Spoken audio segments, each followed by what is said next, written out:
Sudah lebih dari 5 bulan setelah invasi Rusia secara resmi diluncurkan ke Ukraina. Tidak sedikit nyawa di sana melayang dan tidak sedikit pula dana yang dihamburkan kedua negara yang tengah berperang.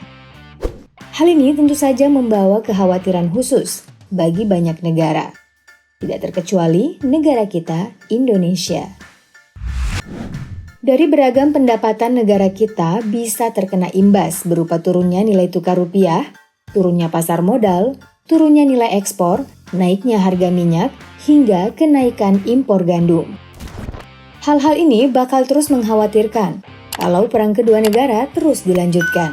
Makanya Presiden Jokowi pada beberapa waktu lalu mengumumkan kalau dirinya akan bertolak ke Rusia dan Ukraina untuk membawa misi perdamaian.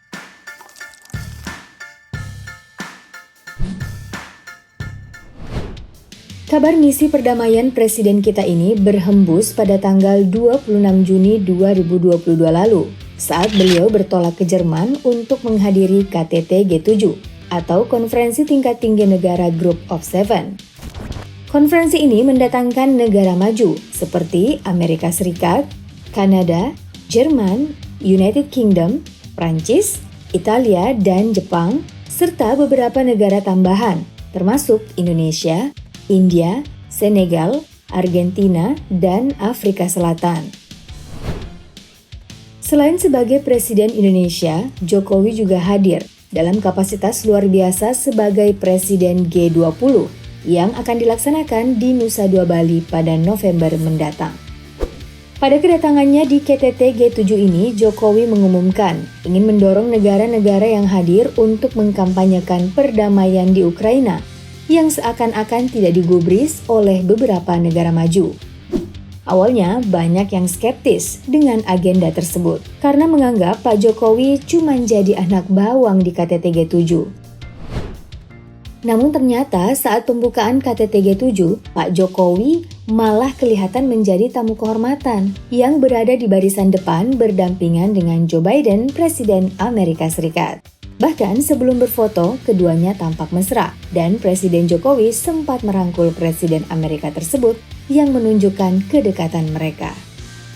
Saat KTT G7 berlangsung, Presiden Jokowi mengungkapkan dengan tegas kalau seluruh negara yang hadir harus mencari solusi untuk krisis pangan yang bisa terjadi jika konflik Rusia dan Ukraina terus berlanjut. Menurut Presiden Jokowi, krisis pangan ini akan menghancurkan negara berkembang, bahkan membuatnya terancam menjadi negara miskin. Kalau negara berkembang saja bakal miskin, nasib negara miskin sekarang tentu lebih brutal lagi. Makanya, dialog damai antara keduanya harus segera ditunaikan. Sesaat setelah di KTT G7, Pak Jokowi berencana menuju Ukraina untuk bertemu Presiden Zelensky. Tujuan pertemuan ini untuk membuka peluang dialog damai yang harus secepatnya dilakukan. Nah, bukan cuma di Ukraina, Pak Jokowi juga mengagendakan untuk terbang ke Rusia dalam waktu yang berdekatan untuk mengunjungi Presiden Putin. Hal ini memang terbilang berbahaya melihat sensitifnya keadaan di Rusia. Tapi Pak Jokowi bisa tenang karena dikawal oleh pasukan Denjaka yang merupakan pasukan paling elit di satuan TNI. Pasukan Denjaka bahkan diklaim sebagai salah satu pasukan elit paling mematikan di dunia. Nah, ketenangan karena pengawalan ini membawa Pak Jokowi bisa santai berdiskusi dengan Presiden Putin perihal dialog damai yang seharusnya segera dilakukan. Sebagai negara yang mengalami lebih banyak korban jiwa dan juga memakan lebih banyak uang untuk melakukan serangan, bisa saja Presiden Putin melunak dan ingin berdialog. Dengan misi besar untuk mendamaikan Rusia dan Ukraina, Jokowi langsung mencuri perhatian dunia. Media-media besar di luar negeri seperti Reuters, France 24, dan Al Jazeera dengan cepat melaporkan misi besar Pak Jokowi tersebut. Bahkan, negara tetangga kita, Malaysia, iri dengan sikap tegas Pak Jokowi. Wah, kalau Malaysia sudah mulai iri, berarti kejadian satu ini memang super mencengangkan. Pasukan pengamanan disinyalir berasal dari detasemen Jalangkara atau yang lebih dikenal dengan Denjaka. Kemampuan tentara dalam detasemen ini diklaim sebagai yang terbaik di TNI. Jadi wajar saja jika Pak Jokowi dilindungi pasukan elit tersebut dalam misi damainya di Ukraina dan Rusia. Apalagi keadaan dari kedua negara belum banyak berubah sejak Februari kemarin, di mana secara resmi Rusia menyerang Ukraina. Dari apa yang terlihat di video yang beredar, pasukan pengaman Jokowi yang tiba bersama di Ukraina menggunakan peralatan lengkap, mulai dari rompi anti peluru, helm militer, hingga senjata laras panjang. Hal ini tentu jauh berbeda dengan pas pampres yang biasanya kita lihat, di mana mereka sering mengenakan jas hitam, baju putih, dan juga dasi merah. Selain itu, dalam beberapa waktu, pasukan pengaman Jokowi juga terlihat membawa sebuah koper, yang ternyata bukan koper biasa. Koper ini merupakan sebuah tameng anti peluru mutakhir yang lebih ringan. Tameng anti peluru ini memang banyak digunakan untuk perlindungan presiden saat mengunjungi jalur konflik.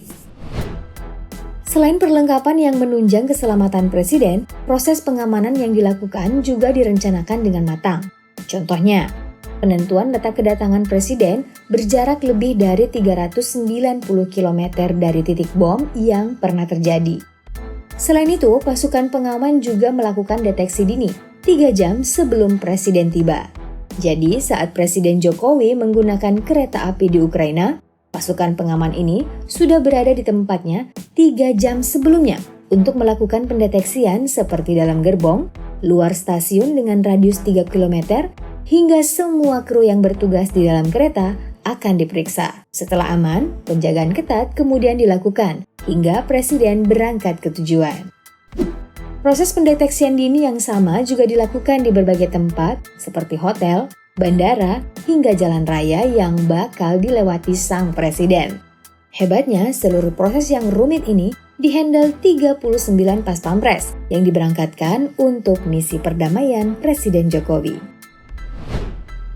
Oh ya, selain pengamanan dan pas pampres untuk Presiden Jokowi tadi, negara yang dituju oleh Pak Jokowi juga diamankan oleh pemerintah dan pasukan elit setempat. Ya, karena jika sedikit saja Presiden Indonesia terluka, bakal mencoreng keamanan dari negara tempatnya terluka. Jadi, entah itu Ukraina ataupun Rusia, semua mengusahakan yang terbaik dalam melindungi Presiden dan juga ibu negara. Dengan pengamanan yang ketat tadi, akhirnya Presiden Jokowi berhasil sampai di Ukraina dan bertemu Presiden Zelensky tanggal 29 Juni kemarin. Pada kedatangannya, Pak Jokowi terlihat disambut hangat oleh Presiden Zelensky di Istana Kepresidenan Ukraina. Dalam pertemuan ini, keduanya juga sempat melakukan konferensi pers tentang pembicaraan khusus keduanya. Presiden Jokowi menekankan isu perdamaian harus segera direalisasikan dan bersedia menjadi jembatan untuk Ukraina dan juga Rusia. Perdamaian keduanya segera dibutuhkan untuk mengakhiri ancaman krisis pangan yang akan terjadi jika keduanya terus berperang. Selain mengunjungi Presiden Zelensky, Ibu Iriana sebagai ibu negara juga sempat mengunjungi rumah sakit setempat yang dihuni oleh korban perang. Di sini, ibu negara memberi sedikit bantuan dari Indonesia dan juga berkomunikasi dengan beberapa orang. Aduh, jadi baper lihat ibu satu ini mau nangis. Setelah dari Ukraina, pada tanggal 30, Presiden Jokowi langsung bertolak menuju Moskow untuk bertemu Presiden Putin. Isu yang dibicarakan tetap sama, yaitu Indonesia menggaungkan perdamaian antara Ukraina dan Rusia untuk disegerakan karena bisa saja menimbulkan krisis pangan. Ada satu rumor yang spesial dalam pertemuan ini untuk Presiden Jokowi. Beliau disinyalir membawa sebuah surat dari Presiden Zelensky untuk Presiden Putin yang tidak dipercayakan pada negara lain, bahkan NATO yang jadi pelindung utama bagi Ukraina. Nah, mungkin saja surat ini bisa menjadi titik terang perang dalam pertemuan keduanya yang berlangsung dengan akrab. Walaupun beberapa pemberitaan mengatakan kalau pertemuan keduanya tuh malah disambut dengan gempuran Rusia ke Ukraina yang lebih dalam dan membuat Presiden Putin kembali dihujat.